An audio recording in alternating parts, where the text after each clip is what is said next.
నమస్కారం. ప్లేనరీ సమావేశాలు పెట్టుకున్నారు. ఎన్నిసార్లు తిట్టాలో, ఎన్ని విధాలుగా తిట్టాలో, ఎన్ని విడతలుగా తిట్టాలో అన్నిసార్లు 673 సార్లు చంద్రబాబు నాయుడు గారి పేరు గుర్తుకు తెచ్చుకొని తిట్టు తిట్టకుండా వైఎస్ఆర్ కాంగ్రెస్ పార్టీ ప్లేనరీ సమావేశాలు పెట్టుకొని కనీసం పట్టిసీమ ద్వారా గోదావరి జలాలు ప్రకాశం బ్యారేజీకి వచ్చాయని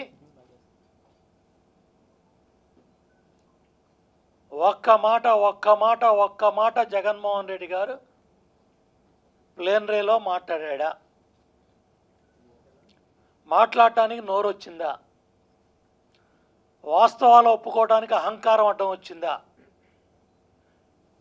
మీ ఈగో ప్రాబ్లం ఏంటో అర్థం కావట్లా. రాష్ట్ర ప్రజలకు చెప్పాలి. రాష్ట్ర ప్రతిపక్ష నాయకుడిగా వైఎస్ జగన్మోహన్ రెడ్డి గారు రాష్ట్ర ప్రజలకు వివరణివ్వాలి. ఎందుకంటే ఈరోజు కాంగ్రెస్ ముసుగులో కొంతమంది, వైఎస్ఆర్ కాంగ్రెస్ ముసుగులో కొంతమంది, నేను ఏ పార్టీ కాదని ఉండవాలి లాంటి వాళ్ళు కొంతమంది ఇవాళ పట్టిసీమ మీద బురజల్లాలనే ప్రయత్నం చేస్తూ ఉన్నారు. ఎంత దుర్మార్గం అంటే సంవత్సరం తిరగకుండా 5.5 నెలల్లో పట్టిసీమ పంపుల ద్వారా, పోలవరం రైట్ కెనాల్ ద్వారా 8.8 టీఎంసీలు తెచ్చి 2,500 కోట్ల రూపాయల పంట కాపాడితే వైఎస్ జగన్మోహన్ రెడ్డి కనపడలేదా? ఈ ఉండవల్లి ఓసరవల్లి అరుణ్ కుమార్కి కనపడలేదా? రెండో సంవత్సరం, గత సంవత్సరం 55 టీఎంసీలు వస్తే 5,500 కోట్ల పంట వచ్చింది. సుమారు 2 సంవత్సరాల్లో ఇటు ఆక్వా రంగం కానీ, అగ్రికల్చర్ కానీ సుమారు 8,000 కోట్ల పంట ఆదాయం కళ్ళ ముందు కనపడతా ఉంటే ఇవాళ జగన్మోహన్ రెడ్డి గారి కుట్రలో భాగంగా పీకేలు, సీకేలు వీళ్ళందరూ ఇచ్చిన ఐడియాలతో ఒక సద్బ్రాహ్మణుడు నల్ల మేక పట్టుకెళ్తా ఉంటే ఏ విధంగా దొంగలు 10 మంది దొంగలు కుక్క అని చెప్పి ఆ నల్ల మేకను కోసుకొని తిన్నారో అదేవిధంగా ఇవాళ పనిచేసే ప్రభుత్వం మీద, చంద్రబాబు నాయుడు గారి ప్రభుత్వం మీద ఒక ప్రణాళిక ప్రకారం ఢిల్లీలో కేవీపీ రామచంద్రరావు, రఘువీరారెడ్డి, ఇవాళ ఏ పార్టీ కాదని చెప్పుకునే ఉండవల్లి అరుణ్ కుమార్, వైఎస్ఆర్ కాంగ్రెస్ పార్టీ, జగన్మోహన్ రెడ్డి, XYZ వీళ్ళందరి లక్ష్యం ఏంటంటే బురద చల్లాలి. కళ్ళ ముందు వాస్తవాలు కనపడతా ఉన్నాయి. ప్రకాశం బ్యారేజీలో నీళ్లు, గోదావరి నీళ్లు కనపడ్డా కూడా జగన్మోహన్ రెడ్డి నోట మాట రాలేదంటే వీళ్ళ ఎంత పాపం చేశారో, వీళ్ళెంత ఉక్రోషంగా ఉన్నారో, వాస్తవాలను ఒప్పుకోలేకపోతున్నారో. మరి ఏం జబ్బో నాకు అర్థం కావట్లేదు. తప్పును తప్పు అనాలి, రైట్ని రైట్ అనాలి. కానీ వాళ్ళ కళ్ళ ముందు నీళ్లు వాస్తవాలై 16 టీఎంసీలు ఈ జూన్ 3వ వారంలో వేసిన నీళ్లు 16 టీఎంసీలు రియాలిటీ. ఇవాళ నీళ్ళని కూడా పంట పొలాలకి, కాలువలకు కళ్ళ ముందు వెళ్తూ ఉంటే ఇవాళ వర్షాలు పడి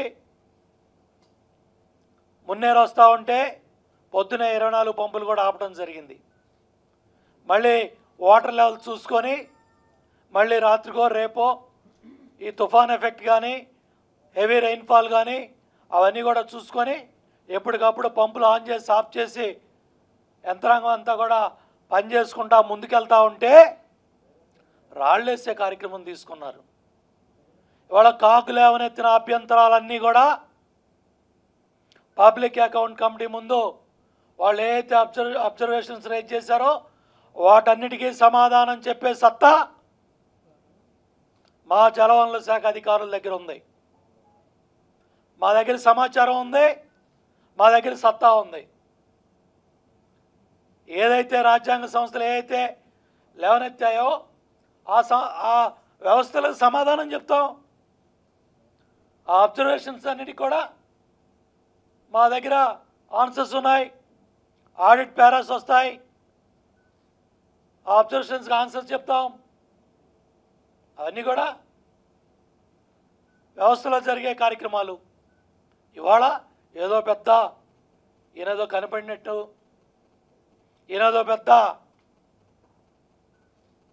ఇది చేస్తూ ఉన్నట్టు జగన్మోహన్ రెడ్డి గారు, ఇదంతా కూడా నీ కుట్రలో భాగం. ఇవాళ ఈ XYZ మాట్లాడే భాష అంతా మాట్లాడించేదంతా వైఎస్ జగన్మోహన్ రెడ్డి, వైఎస్ఆర్ కాంగ్రెస్ పార్టీ. అతను ప్రతిపక్ష నాయకుడు అయితే మొన్న ప్రకాశం బ్యారేజీ మీద వెళ్తా ఆ నీళ్లు చూసైనా అతను మాట్లాడి ఉండాల్సింది. మీడియా ద్వారా చూపిస్తున్నారు, పత్రికల ద్వారా చదువుతున్నాడు. మీరంతా వాస్తవం కాకపోతే, నేను తెచ్చిన నీళ్లే వాస్తవం కాకపోతే నీ కళ్ళు. ప్రకాశం బ్యారేజీ మీద మమ్మల్ని తిట్టడానికి ప్లేన్ రే పెట్టుకున్నావు 2 రోజులు. బ్యారేజీ మీద గోదావరి నీళ్లు కనపడ్డాయి. మొదటి సంవత్సరం పుష్కర స్నానం చేసింది కూడా గోదావరి నీళ్ళలోనే. కృష్ణా జలాలతో కూడి ఉన్న ప్రకాశం బ్యారేజీలో నీ పుష్కర స్నానం కూడా కృష్ణలో బ్యారేజీలో కలిసిన గోదావరి నీళ్ళలోనే. జగన్మోహన్ రెడ్డి గారు ఏ సంవత్సరానికి ఆ సంవత్సరం వేషం వేస్తున్నావు కాబట్టి రాష్ట్ర ప్రజలకి ఈ వాస్తవాలని తెలియాలి. ఇవాళ ఈ మీటింగు ఈ ప్రత్యేకంగా ఈ ప్రెస్ మీట్ ద్వారా జగన్మోహన్ రెడ్డి గారిని నేను ప్రశ్నిస్తూ ఉన్నా. పట్టిసీమ నీళ్లు వచ్చిన మాట వాస్తవమా కాదా? పట్టిసీమ నీళ్లు పొలాలకు వెళ్ళిన మాట వాస్తవమా కాదా? మొదటి సంవత్సరం 8.8 టీఎంసీల పట్టిసీమ పోలవరం రైట్ కెనాల్ 2500 కోట్ల పంట కాపాడింది మాట వాస్తవమా కాదా? గత సంవత్సరం 55 టీఎంసీలు 5500 కోట్ల పంట వాస్తవమా కాదా? నువ్వు నీ XYZ ద్వారా కాకుండా ధైర్యంగా దమ్ముగా ప్రతిపక్ష నాయకుడు అయితే, ఇప్పుడు చాలాసార్లు అడిగాను, ఒక బాధ్యత గల జలవనరుల శాఖ మంత్రిగా నేను అడిగా, నేను ఇది ఆషామాషిగానే మాట్లాడలా. ఒక ప్రతిపక్ష నాయకుడిగా బాధ్యత ఉందా లేదా నేను నీకు అడుగుతా ఉన్నా. అదే నువ్వు ప్రతిపక్ష నాయకుడు కాకపోతే ఒక సాధారణ ఎమ్మెల్యే అయితే, ఇవాళ మీ ఎమ్మెల్యేలు అన్నారు పట్టిసీమ సంవత్సరంలో పూర్తయితే నేను రాజీనామా చేస్తానని వైఎస్ఆర్ కాంగ్రెస్ పార్టీ ఉరవకొండ ఎమ్మెల్యే అసెంబ్లీలో నన్ను ఛాలెంజ్ చేశాడు. చేతి చూపిస్తానని చెప్పి ఆ రోజు అసెంబ్లీలో బల్ల కొట్టి మరీ చెప్పా. మా నాయకుడు చంద్రబాబు నాయుడు గారు, మా ప్రభుత్వం తెలుగుదేశం ప్రభుత్వం సంవత్సరం లోపే చేతి చూపిస్తామని చెప్పా. దానికి సమాధానం లేదు. కాలు కోసుకుంటా అన్నారు, చేయి కోసుకుంటా అన్నారు, రాజీనామాలు చేస్తా అన్నారు, తోక ముడిశారు. ఉత్తర కుమారు ప్రగల్భాలు చాలా చాలా చాలా పలికారు. పులివెందులు నీళ్ళు ఇస్తామంటే ఎగతాళి చేశారు.